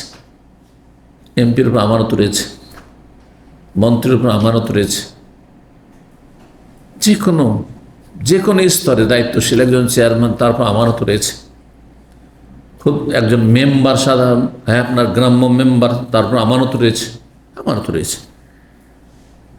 দেখেন এই লোকগুলির দিকে একটু তাকিয়ে দেখেন, যোগ্য, সব অযোগ্য, ইল্লা মাশা আল্লাহ। কারণ সবচেয়ে বড় যোগ্যতা হচ্ছে দিনের জ্ঞানের যোগ্যতা। এদের কারো দিনের জ্ঞান নেই, আল্লাহ, কারো দিনের জ্ঞান নেই, শতকরা একজনেরও নেই। তাহলে চিন্তা করুন আপনি, শুধু ওই মাঝে মাঝে নামাজটা পড়লে হয়ে গেল। হ্যাঁ, বা নামাজ পড়লে, অনেক নেতা আছে হয়তো নামাজ পড়ি হয়ে গেল না, তার কোনো চিন্তা নেই। যেভাবে হ্যাঁ চালানো হচ্ছে, চলছে, সেখানে কত খেয়ানত করতে হচ্ছে, কত দেশের ক্ষতি করতে হচ্ছে, অথবা দেশের সম্পদের ক্ষতি করতে হচ্ছে, সেখানে বেইমানি করতে হচ্ছে। কেউ বেইমানি করছে, সেখানে জানার পরও সেখানে চোখ বন্ধ করে নিতে হচ্ছে। আপনি যদি হারাম নাও খান, তো হারামে চোখ বন্ধ করে আপনি আপনার পদটা মজা লাগছে, এটা ছাড়বো না, আর তোমরা হারাম খাবে, আমি খাবো না, আমি ভালো মানুষ, কেন যাবেন এরকম আমানত জায়গায়? আপনি এদা উসনেদাল আমর এলাকার, যখন অযোগ্যকে নেতৃত্ব ন্যস্ত করা হবে, ফান্তাদের ইচ্ছা মানে আমানত নষ্ট করে দেওয়া হয়েছে, তখন কিয়ামতের অপেক্ষা করিও। এই যে এখানে উসনেদা রয়েছে, প্রসিদ্ধ হাদিস, এজা উসেদাল আমর মানে যখন দায়িত্ব অর্পণ করা হবে, কাছাকাছি অর্থ উসনেদা আর উসেদা।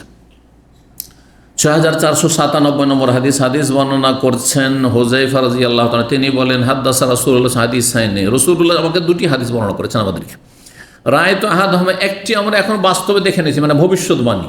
হুযায়ফাকে রাদিয়াল্লাহু তাআলা আনহুকে অনেক গোপনীয় কথাবার্তা, ভবিষ্যৎবাণী সম্পর্কে অথবা মুনাফিকদের সম্পর্কে নবী সাল্লাল্লাহু আলাইহি ওয়াসাল্লাম বলেছিলেন তথ্য, যেগুলো অন্য সাহাবীরা জানতেন না। তো বলছেন আমাকে রাসূলুল্লাহ সাল্লাল্লাহু আলাইহি ওয়াসাল্লাম 2টি হাদিস বা 2 ধরনের হাদিস বর্ণনা করেছেন। রায় তো আহাদহুমা, তার একটি আমরা এখন সচক্ষে দেখে নিয়েছি আমাদের জীবদ্দশায়। ও আনা আন্তাজারুল আখার, আর অপরটির অপেক্ষা করছি। আর একটি ভবিষ্যৎবাণী করেছেন, যার অপেক্ষা করছি, এখনও সেটি আগত হয়নি। হাদ্দাসান আমাদেরকে বর্ণনা করেছে আন্নাল আমানাত নাজালাত ফি জাজরে কুলুব রিজাল, যে আমানত নেমে এসেছে মানুষের অন্তরের শেকড়ে। জাজর মানে হচ্ছে শেকড়, জড়, মানে অন্তরের অন্তরস্থলে। প্রথম যখন মানুষ সত্যিকার অর্থে ঈমান নিয়ে আসে আল্লাহর উপর, বা জন্মসূত্রে মুসলিম, যতক্ষণ পর্যন্ত জন্মসূত্রে ইসলামের ফিতরাতের উপর থাকে, ফিতরাত তার প্রকৃতি বিকৃত হয়নি, ততক্ষণ কিন্তু অন্তরে সততা আছে। এই জন্য বাপ মা যতই মিথ্যা কথা বললো, কচি কাচারা মিথ্যা কথা বলে না, বুঝছেন না? অনেক সময় কারোর সাথে দেখা করবেন না, এরকম ঘটনা অনেক সময় দেখা যায়। হ্যাঁ, দেখা করবেন না আপনি, অথবা জানতে দেবেন না যে বাড়িতে আছি, কারণ আপনার টাকা পাবে। হ্যাঁ, তো আপনি হয়তো মিথ্যার আশ্রয় নিচ্ছেন, বা আপনার স্ত্রী মিথ্যার আশ্রয় নিচ্ছে, কারণ আপনাদের প্রকৃতি বিকৃত হয়ে গেছে সেই জন্য। কিন্তু আপনার কচি কাছা যদি রাস্তায় পেয়ে যাবেন বা বাসার নিচে পেয়ে যা, জিজ্ঞাসা করে যে তোমার বাবা কোথায়, বললে বাসায় আছে, বলবেন না? যদি ওকে বলেও দেন যে না, বলবি যে নাই রে। এমন ঘটনা এরকম হয় যে আব্বু বলছে যে বাড়িতে নেই, আব্বু বলছে যে বাড়িতে নেই, আব্বু বলছে যে ঘুমিয়ে আছে। তো কেমন করে বললো তার ঘুমিয়ে আছে? তো কথা বুঝতে পেরেছেন? হ্যাঁ, অবস্থা। কারণ ওর আসল আমানতটা ঠিক আছে, যে আমানত অন্তরে মানুষের নেমেছে, ঈমানের আমানত, তাকওয়ার আমানত। সুম্মা আলিম মিনাল কোরআন, তারপরে কোরআন জেনেছে যারা, ইসলাম গ্রহণ করেছে, কোরআন শিখেছে। সুম্মা আলিম মিনাস সুন্নাহ, তারপরে সুন্নাহ হাদিসের জ্ঞান অর্জন করেছে। ওয়াহাদ্দাসান আন রাফিহা, তারপরে এই যে আমানত, ঈমানটা ধীরে ধীরে উঠে যাবে, আমানত উঠে যাবে, তাকওয়া পরহেজগারি উঠে যাবে, আল্লাহ ভীরুতা উঠে যাবে। কিভাবে বলছি? এনামুর রাজুলুন নওমা, মানুষ একবার ঘুমাবে, ফাতুখবাজুল আমানত মিন কলবিহি, তখন তার অন্তর থেকে ঘুম ভাঙছে, তখন তার অন্তর থেকে আমানত উঠে গেছে। রাত্রে আপনার ঈমান আমলের অবস্থা ভালো ছিল, সকালবেলা আপনার মধ্যে অন্তরে পরিবর্তন চলে এসছে, ঈমান দুর্বল হয়ে গেছে, কেন আমানত উঠে গেছে অন্তর থেকে, অনেকটাই উঠেছে। ফয়াজাল্লো আসার, কিন্তু কোনো কিছু যদি কোথাও বসে থাকে শক্ত হয়ে, আর সেটা উঠেও যায়, তো সেখানে চিহ্ন থাকে, দাগ থাকে, থাকে না? জি। তো বলছেন যে ফয়াজাল্লো আসারোহা, তখন তার চিহ্নটা থাকে মিসলা আসারিল ওয়াক্তি, কিসের মতো? বলছেন বিন্দু চিহ্নের মতো অবশিষ্ট। এটা যেমন ফোঁটা পড়ে আছে, ফোঁটার মতো অন্তর থেকে আমানত উঠে গেছে, আর ওই জায়গায় যেমন একটা দাগ চিহ্ন যেন আছে, একটা বিন্দু সমান। সুম্মা ইয়ানামুন নাওমাতা, তারপরে আবার ঘুমাবে। তারপরের দিন ঘুমিয়েছে, আস্তে আস্তে মানুষের ঈমান কিন্তু একদিন একবারে সাথে সাথে নষ্ট হয় না, আস্তে আস্তে দুর্বল, আস্তে আস্তে দুর্বল। যারা ধার্মিক নামাজি থাকার পরে বেনামাজি হয়েছে বা আধা নামাজি হয়েছে, তারা কীরকম হয়েছে? প্রথম দিয়ে জামাত ছাড়া শুরু করেছে, কিন্তু নামাজটা পড়েছে রুমে। পড়তে পড়তে পড়তে তখন ফজর ছাড়া শুরু করেছে। ফজরটা সূর্য ওঠার পরে, তারপর তখন অন্য নামাজে গাফিলতি শুরু হয়েছে। কিন্তু আস্তে ধীরে ফজর যে সূর্য উঠে গেল পরে পড়েছে, সূর্য ওঠার পরে পড়েছে, কিছুদিন ওইরকম চলেছে। তারপর যেটা ছুটে গেল তো গেল, আর পড়লই না, এরকম হয়েছে। এই করতে করতে 1 অক্ত ছুটলো, তো 2 অক্ত ছুটলো, 3 অক্ত ছুটলো, সব গেল। এই জন্য সতর্ক সাবধান যে ঘরে নামাজ পড়ার বদভ্যাস করবেন না, আস্তে আস্তে ঈমান দুর্বল হয়ে যাবে, আস্তে ধীরে ঈমান দুর্বল হয়ে যাবে। সবার সাথে নামাজ পড়বেন, আর নামাজটাকে সুন্দর করে পড়বেন। এই নয় যে দৌড় দিয়ে গেলেন আর পড়লেন, আবার সালাম ফেলেন, দৌড় দিয়ে বেরিয়ে চলে আসলেন, না, শয়তান সুযোগ পাবে। তো বলছেন সুম্মা ইয়ানামুন নাওমাতা, আবার ঘুমাবে, ফাতুখবাজু, তারপরে ঘুমের অবস্থায় সে আমানত তার কাছ থেকে কেড়ে নেওয়া, ফায়াবকা আসারোহা, তারপরে একটু দাগ থাকবে, কিন্তু এই দাগ আগের চিহ্ন চাইতে একেবারে হালকা। কি থাকবে? মিসলাল মাজলে কা জামরিন দাহরাজতাহু আলা রিজলিকা পানাফিয়াত। মিসলাল মাজলে, মাজল মানে হচ্ছে জ্বলন, এই আপনার কোনো জায়গায় জ্বলে গেলে যে ফোসা পড়ে থাকে, ফোসা বলেন না, ফোসকা বলেন? ফোসা, কোনো অঞ্চলে ফোসকাও বলে, চলে, ফোসা। মিসলাল মাজলে, আর ওই ফোসার মধ্যে কি থাকে? পানি থাকে। ফোসাটা যদি আপনি কি করে দেন, ফাটিয়ে দেন, পানি বেরোবে, রস আছেন ওর ভিতরে। জি। মিসলাল মাজলে, ওই ফোসার ভিতরে পানির মতো, কাজামরিন দাহরাজতাহু, যেমন জ্বলন্ত অঙ্গার, জামর বলা হয় কাঠের আগুন জ্বলছে, জ্বলন্ত অঙ্গার, সেটা যদি আপনার পায়ে পড়ে, আগুনটা ছিল কোনো জায়গায়, তো সেটা আপনার পায়ে পড়েছে, আর তারপরে ওই যে আলা রিজলিকা, তোমার পায়ের দাহরাজতাহু আলা রিজলিকা, তোমার পায়ে সেটাকে তুমি ফেলে দিয়েছো, ফানাফিত, আর তারপরে সেটা ফোসা নিয়ে নিয়েছে, ফোসা নিয়ে সেখানে পানি, ভিতরে পানি জমে গেছে। ফাতারাহ মুনতাবিরান, সুতরাং সেটাকে ফোসকা অবস্থায়, ফোলা অবস্থায় দেখছো। ওয়ালাইসা ফিহি শাই, কিন্তু তাতে একটু পানি ছাড়া কিচ্ছু নেই, এমনি ফুলে আছে, তাতে গোস্ত নেই আর রক্তও নেই, কিচ্ছু নেই। ঠিক ওই রকমই ওই অন্তরে মনে হচ্ছে যে একটু দাগ আছে, কিসের চিহ্ন আছে, ইমানের, আমানতের, কিন্তু আমানত বলে কিছু নেই। তো ঠিক আছে, 2-3 দিনের মধ্যে, 4 দিনের মধ্যে আমানত শেষ।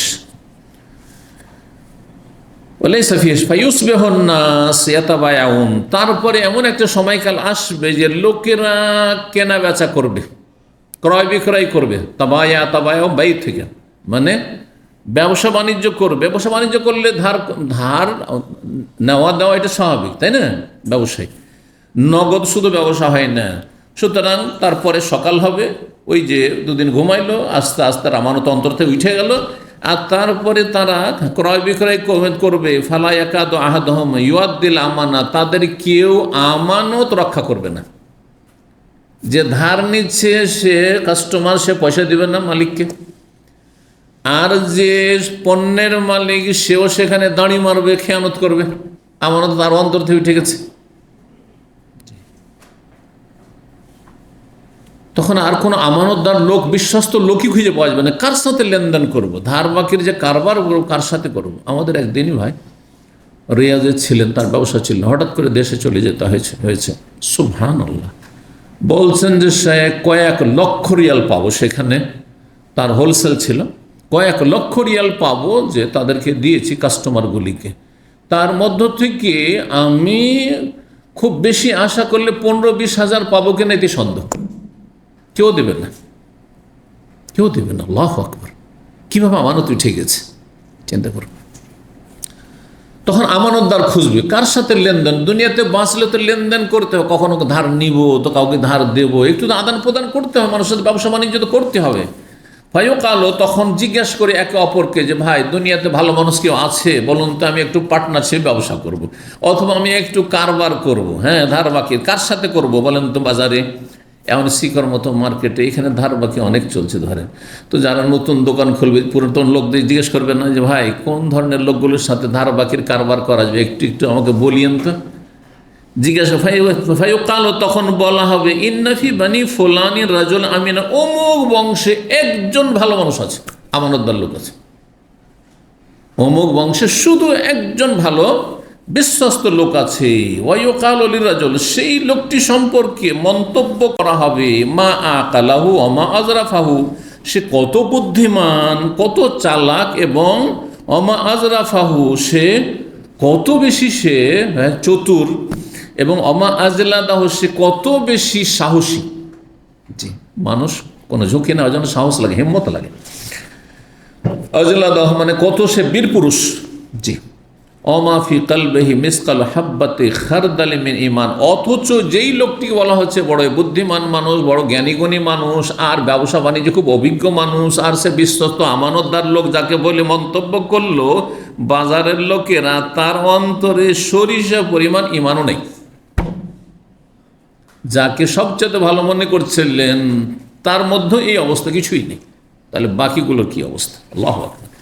ওয়ালাকাদ আতা আলাইয়া জামানুন, তারপর সাহাবী বলছেন, কে? হুযায়ফা বলছেন, এমন একটা যুগ আমাদের ওপর দিয়ে পার হয়ে চলে গেছে, মা ওবালি, আমাদের কোনো পরোয়া ছিল না, কোনো পরোয়া করতাম না, আইয়ুকুম বায়াত, যে কার সাথে ব্যবসা বাণিজ্য করবো, কার সাথে করবো না, সবার সাথে করতাম, মুসলিম অমুসলিম সবার সাথে করতাম। মদিনায় লাইন কানা মুসলিমান, যদি মুসলিমের সাথে ধার লেনদেন করতাম, রাদ্দাহু আলাইহিল ইসলাম, তার ইসলামের কারণে সে ফেরত দিত। আল্লাহর ভয় আছে, সে মুসলিম, সুতরাং আমি জাহান্নামী হব, আমি ফাঁসবো, আমি তো যদি শহীদ হই তবু তো আল্লাহ মাফ করবেন না ধার কর্জা। সুতরাং সে টাকাটা দিয়ে যেত, নিজে থেকে দিয়ে যেত মুসলিম হইলে। ওয়াইন কানা নাসরানি, আর যদি সে খ্রিস্টান হইতো তাহলে ওর তো আল্লাহ পরকালের ভয় নেই, তারপরও সে খেয়ানত করতো না। নবী সাল্লাল্লাহু আলাইহি ওয়াসাল্লামের আমলে সাহাবায়ে কেরামদের প্রথম যুগে খ্রিস্টান ইহুদি পর্যন্ত খেয়ানত করতো না, বেঈমানি করতো না। এই কথা বলছেন সাহাবী হুযায়ফা। ওয়াইন কানা নাসরানি, যদি খ্রিস্টান হতো, রাদ্দাহু আলাইয়া সাইহে, তাহলে তার অভিভাবক অথবা তার পর্যবেক্ষক তার উপর যে দায়িত্বশীল মুসলিম খলিফার পক্ষ থেকে যে নিযুক্ত রয়েছে সেই শহরের দায়িত্বশীল, সে এই হকটি আমার সেখান থেকে উদ্ধার করে দেবেন। সাইজ ওদেরকে বলা হইতো যাদেরকে নবী সাল্লাল্লাহু আলাইহি ওয়াসাল্লাম দায়িত্বশীল করে পাঠাতেন এলাকায় অমুসলিমদের কাছ থেকে জিজিয়া আদায় করার জন্য, ওদের যে ট্যাক্সগুলি রয়েছে জিজিয়া খারাজের সেগুলি, তারপরে মুসলিমদের থেকে জাকাত ওসুল করার জন্য পাঠাইতেন। তো যখন অমুসলিম এলাকায় যাবে আর ওই এলাকার কোনো অমুসলিম কোনো মুসলিমের কাছে ধার নিয়েছে, যদি টাকাটা না দেয় তো বাঁচতে পারবে? যদি বলে দেয় ওই দায়িত্বশীলকে, হ্যাঁ, যে নবী সাল্লাল্লাহু আলাইহি ওয়াসাল্লাম বা খলিফার পক্ষ থেকে যিনি সেখানকার দায়িত্বশীল নেতা, শাসক বা গভর্নর, যে আমি এত টাকা অমুকের কাছে পাবো, এত টাকার মাল সামান নিয়ে গেছে, ওকে বলবো এই তোমার কাছে অমুক পাবে, টাকাটা দাও, এখন টাকা নিয়ে এসে আমাকে মদিনে পৌঁছে দেয়। অমুসলিম হইলেও টাকা মরে যেত না আমাদের, আর মুসলিম হইলেও টাকা কারো কাছেও মরে যেত না। ফাম্মালিয়ম, কিন্তু আজকালকার জামানে সাহাবী তার শেষ জামানার কথা বলছেন, আজকের জামানা কি হয়েছে, ফামা কুনতু বায়ু ইল্লা ফুলান ও ফুলান, আমি ক্রয় বিক্রয় ধার বাকিতে করতে পারছি না একমাত্র অমুক অমুকের সাথে। এই হাতে গোনা কয়েকজন আছে, এই লোকগুলির সাথে যদি ধার বাকির কারবার করি কোনো চিন্তা নেই, বাকি কারো সাথে করতে পারছি না, এমনভাবে আমারও তো ঠেকেছে। তাবেঈনদের জামানায় যদি এটা অবস্থা হয়, সাহাবায়ে কেরামের শেষ জামানায় যদি এই অবস্থা হয়, তাহলে আজকে কি অবস্থা হয়েছে। তারপরে ওই যে জাজরে কুলুব রিজাল শব্দটি রয়েছে, জাজর মানে হচ্ছে আল আসল মিন কুল্লি, প্রত্যেক বস্তুর শেকড় বা জড়, আসল মূলকে বলা হয়, এই জন্য শেকড়ের অর্থ আমি করেছিলাম। আর ওয়াকাত মানে হচ্ছে আসারু শাইউল ইয়াসির, হালকা চিহ্ন থাকা, কোনো হালকা কোনো চিহ্ন দাগ থাকা, কোনো জায়গায় আপনার কোনো কিছু হয়েছে তো একটু দাগ হয়েছে, এইটাকে বলা হয়। বা ঘাস শুকিয়ে যাওয়ার পরে যে আপনার দেখা যায় চিহ্ন, সেটিকে বলা হয়। আর তার বলছে ওয়াল মাজল, মাজল হচ্ছে আসারুল আমাল ফিল কাফি, মানুষ যখন কাজ করে, কাজ করার পরে দাগ হয়ে যায়। যদি আপনি কোনো কাজ করেন শক্ত কাজ, তাহলে এগুলোতে দাগ হয়ে যায়, ওই সেটাকে কি বলা হয়, মাজল বলা হয়। আসারুল আমাল ফিল কাফি, হাতে এজা গালো যদি শক্ত হয়ে যায়, ফোসা পড়লো, ফোসা পড়ার পরে সেই ফোসা থেকে পানিটা বেরিয়ে গেল, পানিটা বেরিয়ে যাওয়ার পরে যখন গলে গেল তখন কি হয়, সেটা ফোসাটা বসে যায়, বসে যাওয়ার পরে যখন শুকায় জায়গাটা শক্ত হয়ে যায় না, ওইটাকে বলা হয় মাজল। এই কথা বলছেন। 6498 নম্বর হাদিস, হাদিস বর্ণনা করেছেন আব্দুল্লাহ বিন উমর রাদিয়াল্লাহু তাআলা আনহু, তিনি বলছেন ইন্নামান নাসু কাল ইবলিল মিয়া, মানব জাতি হচ্ছে 100টি উটের মতো, মানব জাতি হচ্ছে 100টি উটের মতো। লা তাকাদু তাজিদু ফিহা রাহিলা, 100টি উট তোমার আছে উটের পালে, তার মধ্যে একটিও বাহনযোগ্য নয়। যদি আপনাকে মরুভূমিতে সফর করতে হয় তো উটের মতো উট লাগবে, যেই উটের পিঠে চাপলে আপনার কোনো চিন্তা নেই। কিন্তু 100টি উটের মধ্যে দেখছেন যে সবগুলি ত্রুটিপূর্ণ। ঠিক মানুষের অবস্থা হচ্ছে এইরকম যে 100 জন মানুষের মধ্যে একজন মানুষের মতো মানুষ পাওয়া মুশকিল। এটা হচ্ছে উদাহরণ নবী করিম সাল্লাল্লাহু আলাইহি ওয়াসাল্লামের। 36 নম্বর অধ্যায় বলছেন বাবুর রিয়া ওয়াস সুমা, এই অধ্যায় হচ্ছে লোক দেখানো এবং সুনাম অর্জনের কাজ। কেউ যদি লোক দেখানো কোনো কাজ করে, রিয়াকারী, অথবা খ্যাতির জন্য সুনাম অর্জনের জন্য আমার যাতে করে সুনাম হয়, তাহলে যা নিয়ত করেছে তাই পাবে, আখেরাতে একটিও নেকি পাবে না, বরং শিরকি আমল হবে তার। জি। 6499 নম্বর হাদিস, হাদিস বর্ণনা করছেন জুনদুব রাদিয়াল্লাহু তাআলা, তিনি বলেন নবী সাল্লাল্লাহু আলাইহি ওয়াসাল্লাম বলেছেন ফাদানাতু মিনহু ফাসামিতু, আমি নবী সাল্লাল্লাহু আলাইহি ওয়াসাল্লাম কাছাকাছি গিয়ে শুনলাম। কালান নবী সাল্লাল্লাহু আলাইহি ওয়াসাল্লাম বলেন মান সাম্মা আল্লাহ, যেই ব্যক্তি সুনাম অর্জন করতে চাইবে আল্লাহ তাকে সেই সুনামই দান করবেন। যে ঠিক আছে, তুই খ্যাতি চেয়েছিলি, সুনাম চেয়েছিলি, সুনামই দিলাম তোকে। অমাই ইয়োরাই, আর যে লোক দেখানো কাজ করে, ইয়োরা ইল্লাহ, আল্লাহ তার লোক দেখানোর তাই করবেন, তার বেশি কিছুই দেবেন না, কোনো নেকি পাবেন না।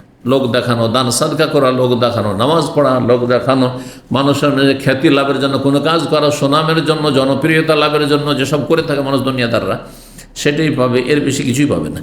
37 নম্বর অধ্যায় হচ্ছে বাবু মান জাহাদা নাফসি বিতাআতিল্লাহ, এই ব্যক্তি সম্পর্কে এই অধ্যায় যে আল্লাহর সন্তুষ্টির কাজে নফসের বিরুদ্ধে জিহাদ করে, মনের বিরুদ্ধে লড়াই করতে হবে, সংগ্রাম করতে হবে, কিসের কাজে, নেকির কাজে। এই যে ছোট রাত, আজকাল রাত্রে ঘুমাচ্ছেন সাধারণত কয়টা আপনারা গিয়ে,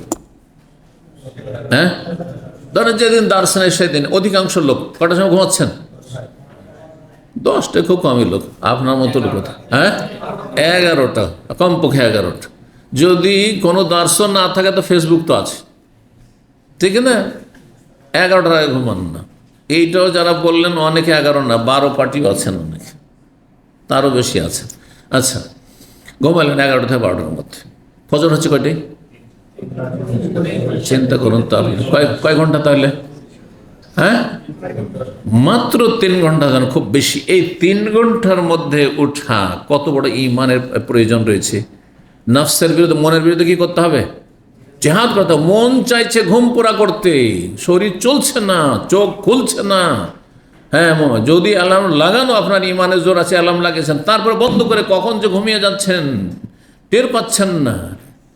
কত তাহলে মুজাহাদা করতে হবে, সর্বাত্মক চেষ্টা করতে হবে নফসের বিরুদ্ধে। মন চাই হ্যাঁ দুনিয়ার আয়েশ আরাম, কিন্তু আপনি পরকালের চিরস্থায়ী আয়েশ আরামকে সবসময় আপনার লক্ষ্যবস্তু বানাবেন জীবনের। মুআয বিন জাবাল রাদিয়াল্লাহু তাআলা আনহু বর্ণিত, নবী সাল্লাল্লাহু আলাইহি ওয়াসাল্লাম সম্পর্কে বলছে, বাইনা আনা রাদিফুন, আমি নবী সাল্লাল্লাহু আলাইহি ওয়াসাল্লামের বাহনের পিঠে বসেছিলাম। হাদিস খুব প্রসিদ্ধ, এই জন্য আমরা তাড়াতাড়ি শেষ করে দিচ্ছি।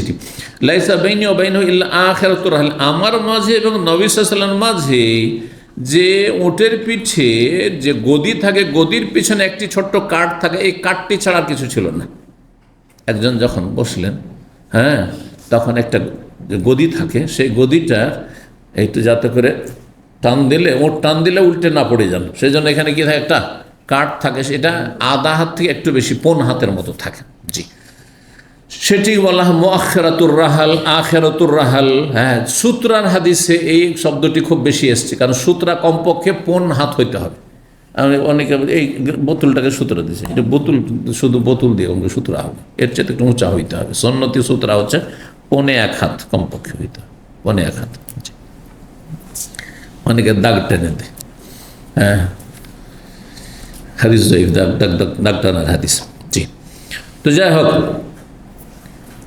মানে নবী সাল্লাল্লাহু আলাইহি ওয়াসাল্লামের সাথে কত ক্লোজ ছিলেন এবারে, হ্যাঁ, পাশাপাশি বসেছিলেন, কথা বলতে চাইছেন মুআয। তো তারপরে নবী সাল্লাল্লাহু আলাইহি ওয়াসাল্লাম বলছেন, ইয়া মুআয, হে মুআয, কুলতু লাব্বাইক ইয়া রাসূলুল্লাহ, হাজির ইয়া রাসূলুল্লাহ, সাদেক, হাজির, সাদেক মানে হাজির। সুম্মা সারা সাতান, তারপরে এই কথা বলার পরে আবার কিছুক্ষণ চললেন, তারপর বলছে, ইয়া মুআয, কুলতু লাব্বাইক ইয়া রাসূলুল্লাহ, সাদেক, হাজির ইয়া রাসূল, হাজির। সুম্মা সারা সাতান, কিছু না বলে আবার কিছুক্ষণ চললেন। ফাকাল ইয়া মুআয বিন জাবাল, হে মুআয বিন, কুলতু লাব্বাইক ইয়া রাসূলুল্লাহ ওয়া সাদেক, কাল হাল তাদরি, তুমি কি জানো মা হাক্কুল্লাহি আলা ইবাদিহি, আল্লাহর হক বান্দার ওপর কি? আমি বললাম, আল্লাহ ওয়া রাসূলু, আর আল্লাহ এবং তার রাসূল বেশি জানেন। কাল হাক্কুল্লাহি আলা ইবাদিহি, তখন নবী বললেন যে আল্লাহর হক হচ্ছে বান্দার ওপর, ইয়াবুদুহু ওয়া লা ইউশরিকু বিহি, আল্লাহর ইবাদত করবে একমাত্র, আর তার সাথে কোনো কিছুকে শরীক অংশীদার স্থাপন করবে না। সুম্মা সারা সাতান, তারপরে কিছুক্ষণ আরও চললেন। তারপরে বলি, ইয়া মুআয বিন জাবাল, হে মুআয বিন জাবাল, কুলতু লাব্বাইক রাসূলুল্লাহ ওয়া সাদেক, লাব্বাইক হে আল্লাহ রাসূল, হাজির, হাজির ইয়া রাসূলুল্লাহ। কাল হাল তাদরি, তুমি জানো মা হাক্কুল ইবাদ আলাইহি ফাআলুহু, যদি এক আল্লাহর ইবাদত করে, শিরক মুক্ত জীবন যাপন করে, ফরজ ওয়াজিব আদায় করে ইবাদত বন্দেগীর মাধ্যমে, আদেশ নিষেধ পালনের মাধ্যমে, তাহলে বান্দার আল্লাহর ওপর কি হক? আল্লাহর হক তো জেনে নিলে, তো বান্দার হক কি তাহলে আল্লাহর ওপর? তো ইজা ফাআলুহু, যদি এই কাজটি করে, তাওহীদ প্রতিষ্ঠা করে। কুলতু, আমি বললাম, আল্লাহু ওয়া রাসূলুহু, আর আল্লাহ এবং তার রাসূল বেশি জানেন। কাল হাক্কুল ইবাদি আলাল্লাহ, বান্দার হক হচ্ছে আল্লাহর ওপর, আল্লাহ ইউআযিবাহুম, তাওহীদবাদীদেরকে, আল্লাহর একত্ব প্রতিষ্ঠাকারীদেরকে, যারা আল্লাহর ইবাদত বন্দি ফরজ ওয়াজিব আদায় করেছে আর শিরক কুফরি থেকে বেঁচে থেকেছে, তাদেরকে আল্লাহ আযাব জাহান্নামের দেবেন না। আল্লাহ রাব্বুল আলামিন যেন আমাদেরকে নেক আমলের তৌফিক দান করেন, আল্লাহ আমাদের গুনাহ খাতা যেন মাফ করেন।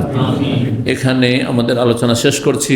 যেসব ভাইদের যে কোনো পেরেশানি রয়েছে, আল্লাহ যেন পেরেশানি দূর করে দেন। মানসিক অশান্তি রয়েছে, শারীরিক অশান্তি রয়েছে, অসুস্থতা রয়েছে, আর্থিক সংকট রয়েছে, বালা মুসিবত রয়েছে, নিজের অথবা নিজের পরিবার পরিজন প্রিয়জন আপনজনদের আল্লাহ আমাদের যেন বালা মুসিবত দূর করে দেন, আমাদের সার্বিক যেন শান্তি দান করেন। যেসব ভাইয়েরা প্রবাসে এসেছেন, আল্লাহ তাদের রুজিতে যেন বরকত দান করেন, ছেলে মেয়েদের আল্লাহ হেফাজত করেন, পরিবারের আল্লাহ হেফাজত করেন, সার্বিক নিরাপত্তার সাথে আল্লাহ তাদেরকে যেন রাখেন। সুবহান রাব্বিকা রাব্বিল ইজ্জাতি আম্মা ইয়াসিফুন ওয়া সালামুন আলাল মুরসালিন ওয়ালহামদুলিল্লাহি রাব্বিল আলামিন।